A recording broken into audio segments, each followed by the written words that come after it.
Bonjour chers amis, chers frères qui aimaient l'histoire et surtout qui aimaient l'histoire africaine. Nous allons commencer une série de vidéos.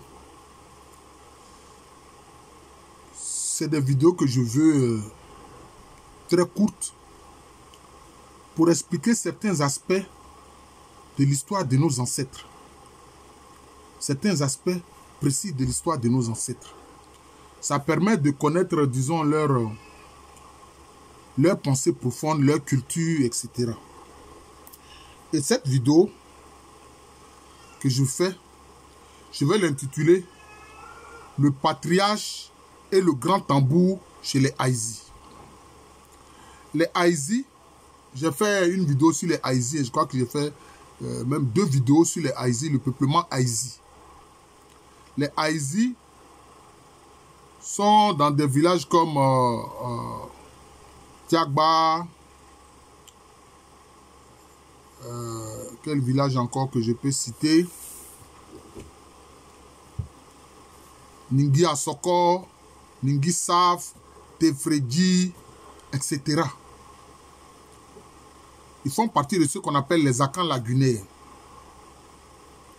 Et ils dépendent principalement du département actuel de Jacquesville. Voilà. Alors, un aspect précis de leur culture, c'est que chez les Aïzi,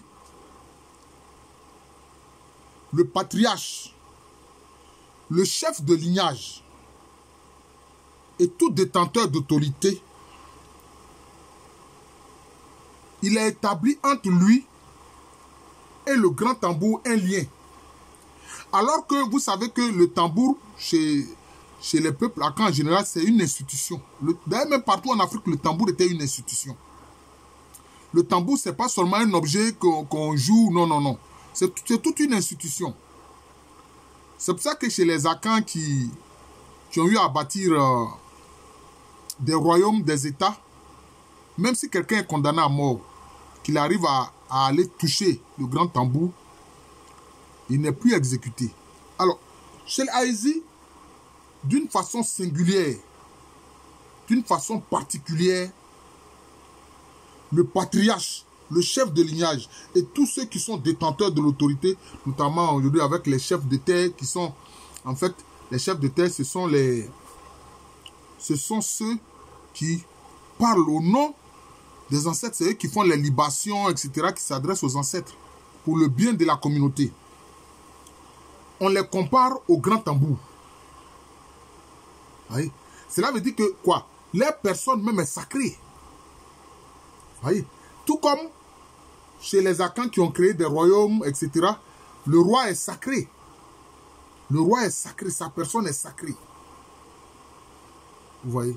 La personne est sacrée. Alors, si les Aïzi, ils établissent ce lien-là et ils comparent le patriarche, le chef de terre, le chef de lignage au grand tambour, cela veut dire quoi? C'est-à-dire que c'est comme si c'est une personne sacrée. C'est une personne sacrée. Parce que qu'est-ce qui se passe? Ceux-là, notamment patriarche, chef de lignage, détenteurs d'autorité comme les chefs de terre, etc., comment on les appelle? Tankou Passa. Tankou Passa. C'est ça, Tankou Passa. Alors que le tambour lui-même est appelé Tankou. Vous voyez? Je répète, le détenteur d'autorité, le chef de terre, le chef de lignage, le patriarche est appelé Tankou Passa. C'est son titre. Maintenant, le tambour lui-même en tant que tel, le grand tambour en tant que tel, est appelé Tankou. Donc, c'est-à-dire que ceux qui atteignent cette dignité, cette autorité, ils sont à l'image du grand tambour. Ils sont à l'image du grand tambour. Et ça, c'est important. Et vous voyez, on voit donc l'importance du tambour chez eux. Mais les Aïzi n'ont pas créé, disons, un vaste royaume. Non, ils n'ont pas créé un vaste royaume. Voilà. C'était des sociétés lignagères et bon, les chefs de lignage, etc., dirigeaient un village avec à sa tête soit un chef de terre. En général, anciennement, c'était le chef de terre, jusqu'à ce qu'il y ait les chefs de village qui servent d'interface avec le colonisateur. Alors, comme je l'ai dit, ce type de vidéo-là, ce sera très court pour montrer un aspect de la culture de nos ancêtres. Je vous remercie. Je suis le professeur Alou Kwame René, professeur titulaire d'histoire à l'université Félix Houphouët-Boigny, université qui est à Abidjan, c'est à Cocody, c'est en Côte d'Ivoire, un pays situé en Afrique de l'Ouest.